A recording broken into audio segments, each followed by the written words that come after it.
Hello, Dr. Vicki Peterson here. I recently had an experience while taping a television show for our local news station. It was on gluten intolerance and obesity, and it was a half-an-hour show, so the host and I had a lot of time to talk, both during the show, before, a little bit afterwards, and he was pretty flabbergasted that with so much information about how gluten can affect your health, that it wasn't better known and that doctors weren't diagnosing it more often. Specifically, the fact that we diagnose at best 3 to 5% of those suffering from celiac disease in this country, and maybe 1 or 2% at best of those suffering from gluten sensitivity. This was the point that really got to him. Although the show was on obesity, we also talked about the fact that there was a large study of 30,000 people that found that celiac disease increased your risk of both heart disease and cancer, our number 1 and 2 leading causes of death, anywhere from 35 to 72%. So that was obviously a huge number, and then on its heels was another study looking at our 3rd leading cause of death, which is autoimmune disease.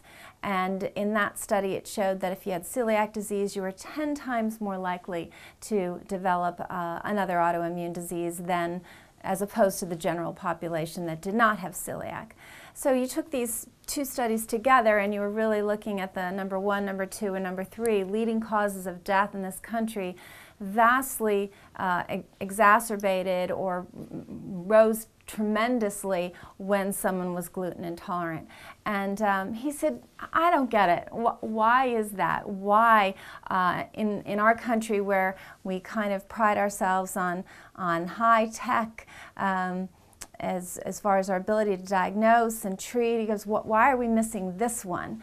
And I said, well, you know, there's no drug to treat celiac disease or gluten sensitivity. And he goes, oh, okay, you don't have to say any more. I get it, because he understood we're a very drug-oriented country, and if you don't have that pill that you can pop to feel different or feel better, that you're likely not going to get much traction. Obviously, pharmaceutical companies aren't very interested in diagnosing more celiacs or more of those with gluten sensitivity because they have no vested interest.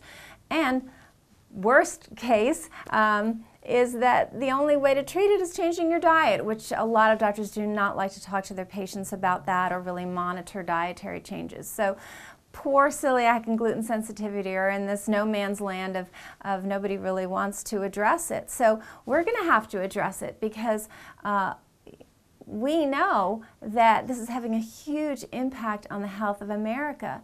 Not only is celiac disease affecting anywhere from 1 to 4% of the population, it increases with age, but gluten sensitivity is expected to affect anywhere from 10 to 20% of the population, some say as high as 30. I'm kind of in that camp. I think it's higher than we think. So even if it was 10% gluten sensitivity and then you add the 4% of celiac, you're looking at a huge number.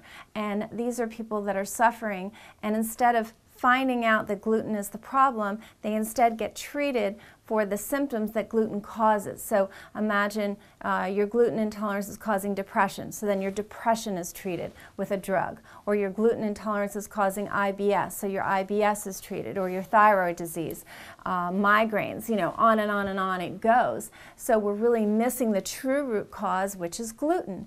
And as I said, it's not going to be mainstream medicine that's going to take up this challenge of increasing awareness. You and I are going to have to do it. I mean, I'm happy to do it. You need to decide if you want to join me or not. But I was thinking that we really just need strongly to push our grassroots movement.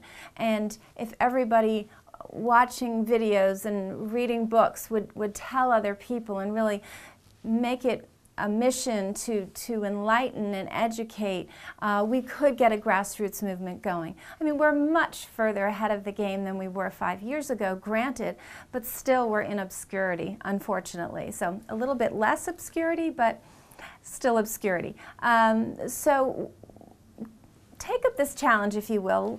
Call me, write me back, comment on this video. Let me know what what you think is a good idea to really increase awareness. I mean, do we do a walkathon? You know, what do we do to really raise awareness of this so that people know and they're not suffering needlessly? So understand that 95 to 99% of the people suffering have no idea that this is what's bothering them.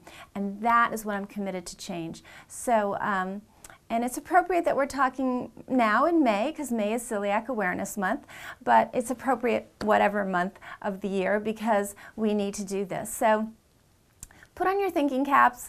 Let me know what you come up with. I very much want to hear back from you, and let's see if we can't really make an impact in this area. So until next time, I wish you very good health.